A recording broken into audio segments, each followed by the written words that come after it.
ਦਰਸ਼ਕੋ break ਤੋਂ ਬਾਅਦ ਤੁਹਾਡਾ ਸਭ ਦਾ ਭਰਪੂਰ ਸਵਾਗਤ ਹੈ। ਵਿਊਅਰਸ ਹੁਣ ਆਪਾਂ ਗੱਲਬਾਤ ਕਰਨ ਜਾ ਰਹੇ ਹਾਂ ਕਿ ਇੱਕ ਪਾਸੇ ਅਮਰੀਕਾ ਭਾਰਤ ਨੂੰ ਅਫਗਾਨ ਅਮਰ ਵਾਰਤਾ ਵਿੱਚ ਜ਼ਬਰਦਸਤੀ ਘਸੋੜਨ ਦੀ ਕੋਸ਼ਿਸ਼ ਕਰ ਰਿਹਾ ਹੈ, ਪਰ ਦੂਸਰੇ ਪਾਸੇ ਰੂਸ ਭਾਰਤ ਨੂੰ ਸਬਕ ਸਿਖਾਉਣ ਦੀ ਰੌਂ ਵਿੱਚ ਹੈ। ਸੋ ਮੀਡੀਆ ਰਿਪੋਰਟਾਂ ਅਨੁਸਾਰ 18 ਮਾਰਚ ਨੂੰ ਮਾਸਕੋ ਵਿੱਚ ਹੋਣ ਵਾਲੀ ਵਿਚਾਰ ਚਰਚਾ ਵਿੱਚ ਰੂਸ ਨੇ ਅਮਰੀਕਾ, ਚੀਨ, ਪਾਕਿਸਤਾਨ ਅਤੇ ਅਫਗਾਨ ਨੁਮਾਇੰਦਿਆਂ ਨੂੰ ਸੱਦਾ ਦਿੱਤਾ ਹੈ, ਪਰ ਭਾਰਤ ਨੂੰ ਇਸ ਵਿੱਚੋਂ ਬਾਹਰ ਰੱਖਿਆ ਹੈ। ਸੋ ਇਸ ਬਾਰੇ ਆਪਾਂ ਵਿਚਾਰ ਚਰਚਾ ਕਰਨ ਜਾ ਰਹੇ ਹਾਂ। ਸੋ ਅਸੀਂ ਚਾਹਾਂਗੇ ਕਿ ਤੁਸੀਂ ਨਾਲ ਇਸੇ ਤਰ੍ਹਾਂ ਬਣੇ ਰਹਿਣਾ। ਦੇਖਣ ਸੁਣੀਆਂ ਲਿਖਣ ਲਈ ਤੁਹਾਡਾ ਸਭ ਦਾ ਬਹੁਤ-ਬਹੁਤ ਸ਼ੁਕਰੀਆ ਜੀ। ਡਾਕਟਰ ਸਾਹਿਬ ਕੀ ਕਹਿਣਾ ਚਾਹੋਗੇ ਇਸ ਮੁੱਦੇ ਬਾਰੇ? देखो, अंग्रेजी का एक अखान है कि to run with the hare and hunt with the hound.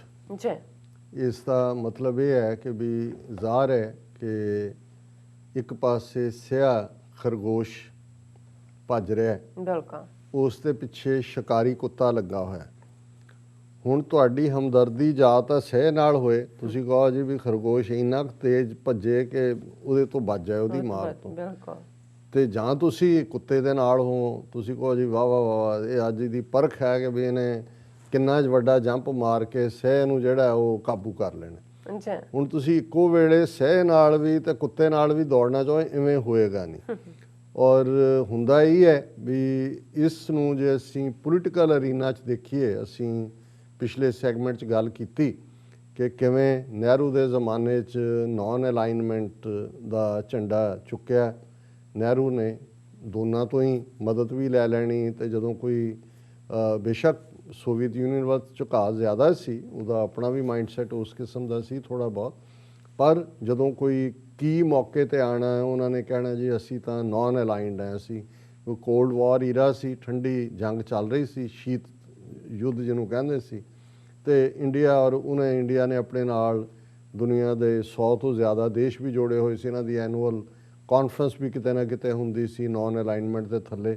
ਹਾਲਾਂਕਿ ਨੌਨ ਅਲਾਈਨਮੈਂਟ ਵਾਲੇ ਬਹੁਤੇ ਦੇਸ਼ ਜਿਹੜੇ ਨੇ ਉਹ ਸਿੰਪਥੀ ਸੋਵੀਅਤ ਯੂਨੀਅਨ ਦੇ ਨਾਲ ਹੀ ਰੱਖਦੇ ਸੀ, ਲੇਕਿਨ ਅਮਰੀਕਾ ਪਾਵਰ ਵੀ ਸੀ, ਮਦਦ ਵੀ, ਪੈਸੇ ਤਾਂ ਅਮਰੀਕਾ ਹੀ ਦਿੰਦਾ ਹੈ, ਸੋਵੀਅਤ ਯੂਨੀਅਨ ਦਾ ਪੈਸੇ ਨਹੀਂ ਸੀ ਦਿੰਦਾ। ਸੋ ਇਹਨੂੰ ਵੀ ਗੁੱਡ ਹਿਊਮਰ 'ਚ ਰੱਖਣਾ ਜ਼ਰੂਰੀ ਹੁੰਦਾ ਸੀ। ਹੁਣ ਜਦੋਂ ਸੋਵੀਅਤ ਯੂਨੀਅਨ ਦਾ ਕਲੈਪਸ ਹੋਇਆ 1900 ਅਸੀਂ ਦੇਖਦੇ ਹਾਂ 99-90 ਤੱਕ ਪਹੁੰਚਦੇ ਹਾਂ, ਅਤੇ ਲਾਸਟ ਡੈਕੇਡ ਜਿਹੜਾ ਸੀ ਸੈਂਚੁਰੀ ਦਾ ਉਹ ਨਵੀਆਂ ਅਲਾਈਨਮੈਂਟਸ ਦਾ ਸੀ। ਜ਼ਾਹਰ ਹੈ ਅਮਰੀਕਾ ਇੱਕ ਸੁਪਰ ਪਾਵਰ ਬਣ ਕੇ ਉੱਭਰਿਆ, ਦਾ ਓਨਲੀ ਸੁਪਰ ਪਾਵਰ। ਫਿਰ ਵੀ ਜਿਹੜੀਆਂ ਇਕੋਨਮੀਜ਼ ਥੋੜ੍ਹੀਆਂ ਬਹੁਤ ਐਮਰਜ ਹੋ ਰਹੀਆਂ ਸੀ, ਉਹਨਾਂ ਦੇ ਵਿੱਚ ਇਹ ਗੱਲ ਆਉਣੀ ਸ਼ੁਰੂ ਹੋਈ ਨਵੇਂ ਮਿਲੇਨੀਅਮ ਤੱਕ ਪਹੁੰਚਦੇ ਹਾਂ ਕਿ ਜੀ ਹੁਣ ਜਿਹੜਾ ਦੁਨੀਆ ਵਰਲਡ ਹੈ ਇਹ it's no more bipolar, it is multipolar. ਕਿ ਹੁਣ ਸੋਵੀਅਤ ਯੂਨੀਅਨ ਔਰ ਅਮਰੀਕਾ ਵੇਲੇ ਤਾਂ ਪੋਲ ਸੀ, ਜਾਂ ਤੁਸੀਂ ਸੋਵੀਅਤ ਯੂਨੀਅਨ ਦੇ ਖੈਮੇ 'ਚੋਂ ਜਾਂ ਇੱਧਰ ਹੋ, ਫਿਰ ਇਹੋ ਜਿਹੇ ਹੁਣ ਅਸੀਂ ਮਲਟੀਪੋਲਰ ਹੈ।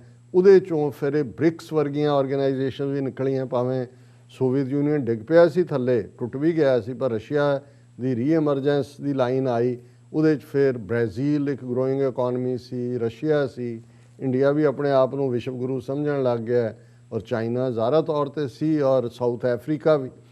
ਹੁਣ ਇਹਨਾਂ 'ਚ ਨੂੰ ਇਹ ਹੋਇਆ ਕਿ ਵੀ ਅਸੀਂ ਜਿਹੜਾ ਇੱਕ ਮਲਟੀਪੋਲਰ ਵਾਲੀਆਂ ਪਾਲਿਸੀਜ਼ ਬਣਾਈਏ, ਪਰ ਇਸ ਸਾਰੇ 'ਚੋਂ ਅਗਲੇ ਦਹਾਕੇ 'ਚ ਚਾਈਨਾ ਇੰਨੀ ਤੇਜ਼ੀ ਨਾਲ ਅੱਗੇ ਨਿਕਲ ਗਿਆ, ਉਹਦੀ ਗਰੋਥ ਰੇਟ ਔਰ ਉਹਦੇ ਆਪਣੇ ਟਾਰਗੇਟਸ, ਕਿ ਉਹ ਮਲਟੀਪੋਲਰ ਵਾਲੀ ਗੱਲ ਮੁੱਕ ਗਈ। ਔਰ ਹੁਣ ਜਿਵੇਂ ਅਸੀਂ ਪਿਛਲੇ ਸੈਗਮੈਂਟ 'ਚ ਗੱਲ ਕਰਕੇ ਹਟੇ ਹਾਂ ਕਿ ਹੁਣ ਅਮਰੀਕਾ ਦਾ ਜਾਂ ਵੈਸਟਰਨ ਵਰਲਡ ਦਾ ਦੁਸ਼ਮਣ ਕੋਈ ਇੰਟਰਨੈਸ਼ਨਲ ਟੈਰਰਿਜ਼ਮ ਨਹੀਂ ਹੈ। ਜਦੋਂ ਇੰਟਰਨੈਸ਼ਨਲ ਟੈਰਰਿਜ਼ਮ ਕਹਿੰਦੇ ਸੀ ਉਦੋਂ ਇਸਲਾਮ ਨੂੰ ਟਾਰਗੇਟ ਕਰਦੇ ਸੀ ਜਾਂ ਇਸਲਾਮਿਕ ਮੁਲਕਾਂ ਨੂੰ। ਹੁਣ ਚਾਈਨਾ ਮਿਲੀਟੈਰਲੀ ਵੀ, ਇਕਨੋਮਿਕਲੀ ਵੀ। ਹੁਣ ਇਸ ਸਾਰੇ ਦੌਰੇ 'ਚ ਭਾਰਤ ਜਿਨ੍ਹਾਂ ਨੇ ਝੂਠੇ ਡਰੀਮਸ ਦੇਖੇ, ਆਪਣੇ ਲੋਕਾਂ ਨੂੰ ਵੀ ਦਿਖਾਏ, ਰੀਅਲਿਸਟਿਕਲੀ ਕਦੇ ਹੋਮਵਰਕ ਨਹੀਂ ਕੀਤਾ, ਪੱਲੇ ਨਹੀਂ ਧੇਲਾ ਕਰਦੀ ਮੇਲਾ ਵਾਲਾ ਐਟੀਚਿਊਡ ਰੱਖਿਆ, ਉਹ ਪਾਸਟ ਜਿਹਦਾ ਕੋਈ ਥੌਟ ਟਿਕਾਣਾ ਨਹੀਂ, ਉਸ ਝੂਠ ਨੂੰ ਖੁਦ ਹੀ ਜਿਹੜਾ ਉਹ ਸੱਚ ਬਣਾ ਕੇ, ਜਿਹੜਾ ਜਿਹਨੂੰ ਕਹਿੰਦੇ ਨੇ ਕਿ basking in the past glory, actually which was not even glory, ਉਹ ਸਾਰੇ ਮਾਈਂਡਸੈਟ ਹੋ ਰਿਹਾ। ਔਰ ਨਤੀਜਾ ਹੁੰਦਾ ਤਿੜੇ ਵੀ, ਕਿਉਂਕਿ ਹੁਣ ਜੇ ਅਮਰੀਕਾ ਦੇ ਨਾਲ ਹੱਥ ਮਿਲ ਗਿਆ ਸਿੱਧੇ ਤੌਰ 'ਤੇ, ਅਮਰੀਕਨ ਤਾਂ ਆਪਣਾ ਇੰਟਰਸਟ ਦੇਖ ਕੇ ਦੇਖਦੇ ਨੇ ਵੀ ਇਹਨਾਂ ਨੇ ਦੇਖ ਲਿਆ ਕਿ ਵੀ ਸੋਵੀਅਤ ਯੂਨੀਅਨ ਓਵਰ, ਇਹਨਾਂ ਨੇ ਆਪਣਾ ਸੌਦਾ ਵੀ ਵੇਚਣਾ, ਇਕਨੋਮਿਕਲ ਮਾਈਟ ਹੈ, ਹਥਿਆਰ ਵੀ ਵੇਚਣੇ ਨੇ। ਉਹਨਾਂ ਨੂੰ ਲੱਗਾ ਵੀ ਜਿੱਥੇ ਜਿੱਥੇ ਜੋ ਹੁੰਦਾ, ਹਾਲਾਂ ਟਰੰਪ ਦੇ 4 ਸਾਲ ਨੇ ਇੰਟਰਨੈਸ਼ਨਲੀ ਆਈਸੋਲੇਟ ਕਰਤਾ ਅਮਰੀਕਾ ਨੂੰ, ਚਾਈਨਾ ਨੇ ਉਸ ਸਪੇਸ ਨੂੰ ਫਿਲ ਕੀਤਾ। ਸੋ ਜ਼ਾਹਰ ਹੈ ਕਿ ਦੁਨੀਆ 'ਚ ਕੋਈ ਚੀਜ਼ ਵੈਕਿਊਮ ਨਹੀਂ ਰਹਿੰਦਾ ਲੰਮਾ ਵਕਤ। ਅਸੀਂ ਜੇ ਆਪਣੀਆਂ ਕੌਮਾਂ ਦੇ ਹਵਾਲੇ ਨਾਲ ਵੀ ਗੱਲ ਕਰੀਏ ਕਿ ਜੇ ਟਾਈਮਲੀ ਸੁਚੱਜੀ ਲੀਡਰਸ਼ਿਪ ਨਾ ਆਏ ਤਾਂ ਉੱਥੇ ਫਿਰ ਉੱਲੂ ਆ ਜਾਏ, ਉੱਲੂ ਦਾ ਪੱਠਾ ਆ ਜਾਏ, ਤੁਸੀਂ ਕੀ ਕਰ ਸਕਦੇ ਹੋ? ਤਾਂ ਉਸ ਵੈਕਿਊਮ ਦੇ ਵਿੱਚ ਕਿਸੇ ਨਾ ਕਿਸੇ ਨੇ ਆਣਾ। ਸੋ ਜ਼ਾਹਰ ਹੈ ਕਿ ਵੀ ਵੈਕਿਊਮ ਅਮਰੀਕਾ ਨੇ ਖੁਦ ਉਹ ਮੌਕਾ ਪ੍ਰੋਵਾਈਡ ਕਰ ਦਿੱਤਾ 4 ਸਾਲ ਦਾ। ਚਾਈਨਾ ਵੈਸੇ ਵੀ ਜਾ ਰਿਹਾ ਸੀ ਉਸ ਡਾਇਰੈਕਸ਼ਨ, ਪਰ ਸ਼ਾਇਦ ਉਹਨੂੰ ਲੰਬਾ ਵਕਤ ਲੱਗਦਾ ਕਿ ਵੀ ਉਸਨੇ ਆ ਕੇ, ਔਰ ਕੋਵਿਡ-19 ਨੇ ਫਰਦਰ ਇਹਨਾਂ ਸਾਰੀਆਂ ਪਾਵਰਸ ਨੂੰ ਥੱਲੇ ਸੁੱਟ ਦਿੱਤਾ।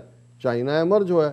ਹੁਣ ਭਾਰਤ ਜਿਹਨੇ ਆਪਣੇ ਸਾਰੇ ਆਂਡੇ ਅਮਰੀਕਾ ਦੀ ਟੋਕਰੀ 'ਚ ਪਾ ਦਿੱਤੇ, ਉਹਨਾਂ ਨੇ ਕਿਹਾ ਕਿ ਜੀ ਹੁਣ ਨਵੇਂ ਯਾਰ ਬਣਾ ਲਏ ਨੇ, ਪੁਰਾਣਿਆਂ ਦਾ ਕੀ ਕਰਨਾ।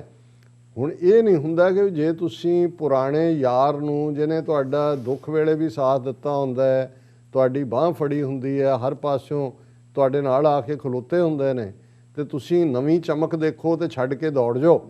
ਰਸ਼ੀਆ, ਹੁਣ ਰਸ਼ੀਆ ਉਹੀ ਪੁਤਿਨ ਜਿਹੜਾ ਖੁਦ ਕਦੇ KGB ਦਾ ਹੈੱਡ ਵੀ ਰਿਹਾ, ਬਹੁਤ ਸ਼ਰੂੜ, ਉਹਦੀ ਸ਼ਕਲ ਦੇਖੋ ਫੌਕਸ ਲਾਈਕ, ਉਹਨੇ ਹਰ ਓਪਰਚੁਨਿਟੀ ਦਾ ਫਾਇਦਾ ਚੁੱਕਿਆ। ਮਿਡਲ ਈਸਟ ਦੇ ਵਿੱਚ ਜਿਹੜਾ ਕ੍ਰਾਈਸਿਸ ਆਇਆ, ਕਿਵੇਂ ਸੀਰੀਆ ਦੇ ਨਾਲ ਚੀਨ ਔਰ ਰਸ਼ੀਆ ਦੋਨੋਂ ਖਲੋ ਗਏ, ਚਾਈਨਾ ਨਾਲ ਵੀ ਉਹਨੇ ਆਪਣੀ ਰਿਲੇਸ਼ਨਸ਼ਿਪ ਠੀਕ ਰੱਖੀ, ਅਮਰੀਕਾ ਨਾਲ ਉਹਨੇ ਆਪਣੀਆਂ ਮਰਜ਼ੀ ਵੀ ਕੀਤੀ, ਕ੍ਰੀਮੀਆ 'ਚ ਉਹਨੇ ਕੀ ਕੀਤਾ, ਯੂਕਰੇਨ ਦੇ ਹਵਾਲੇ ਨਾਲ ਕੀ ਕੀਤਾ, ਔਰ ਇੱਕੋ ਛੋਟਾ ਜਿਹਾ ਮੁਲਕ ਹੈ ਸ਼ਾਇਦ ਬੈਲਾਰੂਸ, ਉਹਦੇ 'ਚ ਵੀ ਇਹਦੇ ਬਾਵਜੂਦ ਕਿ ਇੰਟਰਨੈਸ਼ਨਲ ਦਬਾਅ ਸੀ ਉਹ ਪਿੱਛੇ ਨਹੀਂ ਹਟਿਆ, ਨੈਟੋ ਬਾਰੇ ਵੀ। ਸੋ ਰਸ਼ੀਆ ਨੇ ਇਸ ਸਾਰੇ ਪੀਰੀਅਡ 'ਚ ਆਪਣਾ, ਔਰ ਉਹਨੇ ਜਦੋਂ ਦੇਖਿਆ ਕਿ ਭਾਰਤ ਜਿਹੜਾ ਇਹ ਤਾਂ ਬਿਲਕੁਲ ਹੀ ਬੇਸ਼ਰਮੀ ਦੇ ਨਾਲ ਅਮਰੀਕਾ ਦੀ ਗੋਦ 'ਚ ਜਾ ਕੇ ਬਹਿ ਗਿਆ ਡਟ ਕੇ, ਲੈਪਡੌਗ ਬਣ ਕੇ, ਤੇ ਰਸ਼ੀਆ ਨੇ ਪਾਕਿਸਤਾਨ ਨੂੰ ਨੇੜੇ ਲਾਣਾ ਸ਼ੁਰੂ ਕਰਤਾ। ਜੁਆਇੰਟ ਐਕਸਰਸਾਈਜ਼ਸ ਵੀ ਕੀਤੀਆਂ, ਉਹਨਾਂ ਦੇ ਮਿਨਿਸਟਰ ਨੇ ਦੌਰਾ ਵੀ ਕੀਤਾ, ਔਰ ਉਹ ਸਾਰਾ ਸ਼ੁਰੂ ਹੋ ਗਿਆ ਕੰਮ। ਔਰ ਹੁਣ ਉਸ ਸਾਰੇ 'ਚ ਜ਼ਾਹਰ ਹੈ ਕਿ ਅਮਰੀਕਾ ਅਫਗਾਨ ਜਿਹੜੀ ਵਾਰ ਦੇ ਵਿੱਚ ਫਸ ਗਿਆ 18-19 ਸਾਲ ਬਾਅਦ, ਜਦੋਂ ਹੁਣ ਫਾਈਨਲੀ ਟਰੰਪ ਐਡਮਿਨਿਸਟ੍ਰੇਸ਼ਨ ਦੇ ਜਿਹੜੇ ਚੰਗੇ ਕੰਮਾਂ 'ਚੋਂ ਮੈਂ ਹਮੇਸ਼ਾ ਕੋਟ ਕਰਦਾ ਹਾਂ ਕਿ ਉਹਨੇ ਜਾਰੀ ਰੱਖਿਆ ਮਿਸਟਰ ਜ਼ੁਲਮੇ ਖਲੀਲਜ਼ਾਦ ਨੂੰ, ਜਿਹੜਾ ਓਬਾਮਾ ਪੀਰੀਅਡ ਦੇ ਵਿੱਚ ਹੀ ਅਪਾਇੰਟ ਹੋਇਆ ਸੀ, ਗੱਲਬਾਤ ਫਰਵਰੀ 2020 ਦੇ ਵਿੱਚ, ਸਮਝੌਤਾ ਦੋਹਾ ਦੇ ਵਿੱਚ। ਔਰ ਉਸ ਪੀਰੀਅਡ ਦੇ ਵਿੱਚ ਰਸ਼ੀਆ ਨੇ ਈਵਨ ਅਫਗਾਨਿਸਤਾਨ ਦੇ ਮੁੱਦੇ 'ਤੇ ਵੀ ਚਾਈਨਾ ਦੇ ਨਾਲ ਮਿਲ ਕੇ, ਪਾਕਿਸਤਾਨ ਦੇ ਨਾਲ ਮਿਲ ਕੇ, ਔਰ ਫਿਰ ਟਰਕੀ ਵੀ ਉਹਦਾ ਹਿੱਸਾ ਬਣ ਗਿਆ। ਔਰ ਇਹ ਜਿਹੜੀ ਫੈਬਰਵਰੀ 2020 ਦਾ ਸਮਝੌਤਾ ਹੋਇਆ, ਇਹਦੇ 'ਚ ਵੀ ਰਸ਼ੀਆ ਚਾਈਨਾ ਦੀ ਬੈਕਿੰਗ ਸੀ। ਮੀਟਿੰਗ ਮਾਸਕੋ 'ਚ ਵੀ ਹੋਈਆਂ, ਉਹਨੂੰ ਟਰਾਇਓ ਕਹਿੰਦੇ ਸੀ, ਕਿ ਮਾਸਕੋ 'ਚ ਵੀ ਹੋਈ, ਬੀਜਿੰਗ 'ਚ ਵੀ ਹੋਈ, ਸ਼ਾਇਦ ਟਰਕੀ 'ਚ ਵੀ ਕੁਝ ਹੋਇਆ। ਔਰ ਇਵੈਂਚੁਅਲੀ ਉਸ ਤੋਂ ਬਾਅਦ ਹੀ ਇਹ ਭਾਰਤ ਬਿਲਕੁਲ ਆਊਟ ਕੀਤਾ ਉਹਨਾਂ ਨੇ। ਹਾਲਾਂਕਿ ਭਾਰਤ ਦੀ ਅਮਰੀਕਾ ਦੀ ਚਾਹਨਾ ਉਦੋਂ ਵੀ ਸੀ। ਹੁਣ ਜਦੋਂ ਬਾਈਡਨ ਐਡਮਿਨਿਸਟ੍ਰੇਸ਼ਨ ਆਇਆ, ਭਾਰਤ ਨੂੰ ਲੱਗਾ ਕੋਈ ਨਹੀਂ, ਟਰੰਪ ਨੇ ਸਾਨੂੰ ਨਹੀਂ ਵਿੱਚ ਵਾੜਿਆ ਜਾਂ ਦੂਜਾ, ਇਹਨਾਂ ਨੇ ਕਿਹਾ, ਜਿਹੜੀ ਪਿੱਛੇ ਪਾਲਿਸੀ ਪੇਪਰ ਆਇਆ ਔਰ ਉਹਦੇ 'ਚ ਉਹਨਾਂ ਨੇ ਅਫਗਾਨਾਂ ਨੂੰ ਵੀ ਕਿਹਾ ਕਿ ਭਾਈ ਜਿਹੜੀ ਨੈਕਸਟ UN ਨੂੰ ਕਿਹਾ ਜੀ ਇੱਕ ਮੀਟਿੰਗ ਤੁਸੀਂ ਹੋਲਡ ਕਰੋ ਜਿਹਦੇ 'ਚ ਨੇਬਰਿੰਗ ਸਟੇਟਸ, ਉਹਦੇ 'ਚ ਫਿਰ ਈਰਾਨ ਵੀ, ਪਾਕਿਸਤਾਨ ਵੀ, ਚਾਈਨਾ ਵੀ, ਔਰ ਟਰਕੀ ਵੀ, ਔਰ ਇੰਡੀਆ ਵੀ, ਇੰਡੀਆ ਨੂੰ ਵੀ ਨੇਬਰ ਬਣਾ ਲਿਆ। ਹੁਣ ਇੰਡੀਆ ਨੂੰ ਲੱਗਾ ਦੇਖੋ ਜੀ ਅਸੀਂ ਵਾਪਸ ਵੀ ਆਰ ਬੈਕ, ਅਸੀਂ ਆਲਰੇਡੀ ਜ਼ਿਕਰ ਕੀਤਾ ਕਿ ਵੀ ਇਹ ਹੁਣ ਅੱਜ ਰਸ਼ੀਆ ਨੇ ਇੱਕ ਫੇਰ ਪੁੱਠੇ ਹੱਥ ਦੀ ਮਾਰੀ ਹੈ ਇੰਡੀਆ ਨੂੰ। ਔਰ ਇਹਨਾਂ ਦੀ ਖਬਰ ਜਿਹੜੀ ਹੈ ਉਹ, ਕਿਉਂਕਿ ਜਿਹੜੀਆਂ ਟਰਾਇਓ ਟਾਕਸ ਰਸ਼ੀਆ ਜਾਂ ਚਾਈਨਾ ਨੇ ਇਨੀਸ਼ੀਏਟ ਕੀਤੀਆਂ, ਅਮਰੀਕਾ ਵੀ ਉਹਦਾ ਹਿੱਸਾ ਹੈ, ਉਹਦੇ ਤਾਂ ਦੌਰ ਚੱਲ ਰਹੇ ਨੇ।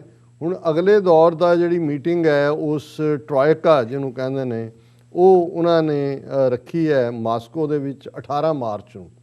ਹੁਣ 18 ਮਾਰਚ ਦੀ ਮੀਟਿੰਗ 'ਚ ਇੰਡੀਆ ਨੂੰ ਇਨਵੀਟੇਸ਼ਨ ਨਹੀਂ ਹੈ। ਉਹਨਾਂ ਨੇ, ਰਸ਼ੀਆ ਨੇ ਇਹਨੂੰ ਕਹਿੰਦੇ ਨੇ to put them in their place. ਔਰ ਨਾਲ ਹੀ ਉਹਨਾਂ ਨੂੰ ਕਿਹਾ ਕਿ ਬਈ ਇਹ you can't run with the hare and hunt with the hound, ਕਿ ਵੀ ਤੁਸੀਂ ਸੇਹ ਦੇ ਨਾਲ ਭੱਜਣਾ ਨਾਲ ਦੀ ਨਾਲ, ਕੋ ਅਸੀਂ ਸ਼ਿਕਾਰੀ ਕੁੱਤੇ ਨਾਲ ਵੀ ਹੈ। India not part of Russian meet on Afghanistan. Expanded Troika includes US, China, Pakistan with representatives from Kabul and Taliban.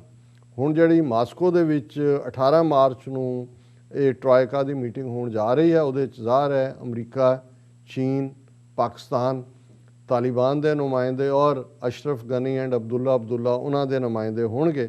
ਔਰ ਇਹਨਾਂ ਨੇ ਆਪ ਹੀ ਇਸ ਖਬਰ ਦੇ ਵਿੱਚ ਕਿਹਾ ਕਿ ਵੀ ਇਸ ਸਾਰੇ 'ਚ ਬੇਸ਼ੱਕ ਅਮਰੀਕਾ ਨੇ United nations regional conference on Afghanistan 'ਚ ਭਾਰਤ ਨੂੰ ਲਿਆਂਦਾ, ਲੇਕਿਨ ਰਸ਼ੀਆ ਨੇ ਇੱਕੋ ਝਟਕੇ ਨਾਲ ਆਪਣੇ ਉਸ 'ਚੋਂ ਉਹਨੇ ਕਿਹਾ ਅਨਲਾਈਕ the UN-led formulation. However, India has not been invited to Russian conference. Official confirmed ਉਹਨਾਂ ਨੇ ਕਿਹਾ ਵੀ ਕਰਤਾ। ਔਰ ਜਦੋਂ ਇੰਡੀਆ ਨੂੰ ਪੁੱਛਿਆ ਗਿਆ ਕਿ ਦੱਸੋ ਜੀ, the Ministry of External Affairs declined to comment on India's exclusion from the meeting, which would be the first such meeting with Afghanistan and Taliban representatives present ever since the Doha talks process ran into trouble earlier this year. ਔਰ ਇਹ ਹੁਣ India ਦੀ foreign ministry ਕੀ ਕਹੇ ਕਿ ਕਿਉਂ ਸਾਨੂੰ ਪੁੱਠੇ ਹੱਥ ਦੀ ਮਾਰੀ ਹੈ। ਉਹ ਕਿਹਾ ਜੀ ਡਿਕਲਾਈਨ ਟੂ ਕਮੈਂਟ, ਅਸੀਂ ਕਮੈਂਟ ਨਹੀਂ ਕਰਦੇ। ਸੋ ਅਸੀਂ ਜਦੋਂ ਇਹ ਗੱਲ ਕਰ ਰਹੇ ਹਾਂ ਵੀ ਸਾਈਮਲਟੇਨੀਅਸਲੀ ਇੰਨਾ ਕੁਝ ਚੱਲ ਰਿਹਾ ਕਿ ਇਸ ਸਾਰੇ 'ਚ, ਔਰ ਤੁਸੀਂ ਦੇਖੋਗੇ ਵੀ ਕਦੇ ਵੀ ਉਹ ਖਿੱਤੇ 'ਚ ਇੰਨਾ ਫੋਕਸ ਨਹੀਂ ਸੀ। ਫੋਕਸ ਇਜ਼ਰਾਈਲ ਸੀ, ਮਿਡਲ ਈਸਟ ਸੀ, ਯੂਰਪ ਸੀ, ਨੈਟੋ ਵਰਸਸ ਰਸ਼ੀਆ ਸੀ, ਕੋਈ ਹੋਰ ਇਸ਼ੂ ਸੀ, ਫਿਰ ਕਿੰਨਾ ਲੰਬਾ ਵਕਤ ਬੋਸਨੀਆ ਹਰਜ਼ੇਗੋਵੀਨਾ ਰਿਹਾ, ਸਰਬੀਆ, ਔਰ ਉਹ ਸਾਰੇ ਦਾ। ਹੁਣ ਤੁਸੀਂ ਦੇਖੋ ਵੀ ਬਾਈਡਨ ਐਡਮਿਨਿਸਟ੍ਰੇਸ਼ਨ ਦੇ ਜਦੋਂ ਤੋਂ ਇਹਨੇ ਟੇਕ ਓਵਰ ਕੀਤਾ ਉਸ ਤੋਂ ਲੈ ਕੇ ਹੁਣ ਤੱਕ ਫੋਕਸ ਹੀ China, Indo Pacific, Quad, Afghanistan ਔਰ ਇਸ ਸਾਰੇ ਦੇ ਵਿੱਚ ਹੈ। ਔਰ ਭਾਰਤ ਜਿੰਨਾ ਬੁਰੀ ਤਰ੍ਹਾਂ ਜਿਹੜਾ ਇਸ ਨੂੰ ਕਹੋ ਵੀ ਆਪਣਾ ਇਹਨਾਂ ਨੇ ਬੇੜਾ ਗਰਕ ਕੀਤਾ ਆਪਣੀ ਫੋਰਨ ਪਾਲਿਸੀ ਦਾ। ਇਹੀ ਨਹੀਂ ਕਿ ਨੌਨ ਅਲਾਈਨਮੈਂਟ 'ਚੋਂ ਨਿਕਲੇ ਜਾਂ ਆਪਣੇ ਕਾਰਡਸ, ਨੇਬਰਸ ਨਾਲ ਦੇਖੋ ਉਹਦੇ ਰਿਲੇਸ਼ਨ, ਨੇਪਾਲ ਹੱਥੋਂ ਨਿਕਲ ਗਿਆ, ਬੰਗਲਾਦੇਸ਼ ਦੇ ਤਰਲੇ ਕਰ ਰਹੇ ਨੇ। ਹੁਣੇ ਗਿਆ ਸੀ ਤ੍ਰਿਪੁਰਾ ਮੋਦੀ, ਉੱਥੇ ਡਰਾਮਾ ਕੀਤਾ ਕਿ ਜੀ ਅਸੀਂ ਫਲਾਣਾ ਸੇਤੂ ਬੰਗਲਾਦੇਸ਼ ਨਾਲ ਬਣਾ ਰਹੇ ਹਾਂ, ਔਰ ਉਹ ਵਰਚੁਅਲੀ ਕੀਤਾ ਹੈ ਕਿ ਪਹਿਲਾਂ ਜਾਣਾ ਸੀ ਉਹਨੇ ਢੱਕ ਕੇ, ਕਿਉਂਕਿ ਬੰਗਲਾਦੇਸ਼ ਵੀ ਇਹਨਾਂ ਨੂੰ ਕੋਈ ਪਕੜ ਨਹੀਂ ਦੇ ਰਿਹਾ। ਸ੍ਰੀਲੰਕਾ ਜਿੱਥੇ Imran Khan as a first guest of honour ਇਸ ਕੋਵਿਡ-19 ਪੀਰੀਅਡ 'ਚ ਆਏ, ਇਹਨਾਂ ਦਾ ਜਿਹੜਾ ਈਸਟ ਟਰਮੀਨਲ ਜਿਹੜਾ ਡਿਵੈਲਪ ਕਰਨਾ ਸੀ ਉਹਨਾਂ ਦੀ ਕੋਲੰਬੋ ਪੋਰਟ ਦਾ, ਉਹ ਇੰਡੀਆ ਜਪਾਨ ਦੋਨਾਂ ਨੂੰ ਉਹਨਾਂ ਨੇ ਦੌੜਾ ਦਿੱਤਾ। ਹੁਣ ਇਹ ਸਾਰਾ, ਔਰ ਇਵੈਂਚੁਅਲੀ ਤੁਸੀਂ ਹੁਣ ਐਂਡ ਹੋਏ ਹੋ ਅਮਰੀਕਾ ਦੇ ਹੱਥ ਠੋਕੇ ਬਣ ਕੇ। ਔਰ ਇੰਨਾ ਖਤਰਾ ਚੀਨ ਦਾ ਤੁਹਾਡੇ ਸਿਰ ਦੇ ਉੱਤੇ ਹਮੇਸ਼ਾ ਹੁਣ ਰਹੇਗਾ ਕਿ ਹਥਿਆਰ ਵੀ ਇਹਨਾਂ ਦੇ ਖਰੀਦਦੇ ਰਹੋਗੇ। ਅਗਲੇ 10 ਸਾਲ 'ਚ $250 ਬਿਲੀਅਨ ਦੇ ਕਹਿੰਦੇ ਨੇ ਅਸੀਂ ਹਥਿਆਰ ਖਰੀਦਣੇ ਨੇ, ਔਰ ਆਲਰੇਡੀ $3 ਬਿਲੀਅਨ ਦੇ 30 ਦੇ ਕਰੀਬ ਜਿਹੜੇ ਡਰੋਨ ਉਹਦਾ ਸੌਦਾ ਜਿਹੜਾ ਉਹ ਅਗਲੇ ਮਹੀਨੇ 'ਚ ਹੋ ਰਿਹਾ। ਸੋ ਹੁਣ ਇਹ ਹੈ ਕਿ ਵੀ ਗੰਢੇ ਵੀ ਤੁਸੀਂ ਖਾਧੇ ਨੇ, ਜੁੱਤੀਆਂ ਵੀ ਖਾ ਰਹੇ ਹੋ, ਤੇ ਨਾਲ ਦੀ ਨਾਲ ਭਾਰਤ ਮਾਤਾ ਕੀ ਜੈ ਕਰੋ। ਹੁਣ ਹੋਰ ਤਾਂ ਅਸੀਂ ਕੀ ਕਰ ਸਕਦੇ ਹਾਂ ਜੀ। ਰਾਜ ਸਾਹਿਬ ਤੁਹਾਡਾ ਬਹੁਤ ਬਹੁਤ ਸ਼ੁਕਰੀਆ। ਸੋ ਇੱਥੇ ਲੈਣੇ ਬ੍ਰੇਕ। ਵਿਊਅਰਸ ਤੁਸੀਂ ਕਿਤੇ ਨਹੀਂ ਜਾਣਾ, ਮਿਲਦੇ ਹਾਂ ਆਫਟਰ ਦਿਸ ਸ਼ਾਰਟ ਬ੍ਰੇਕ।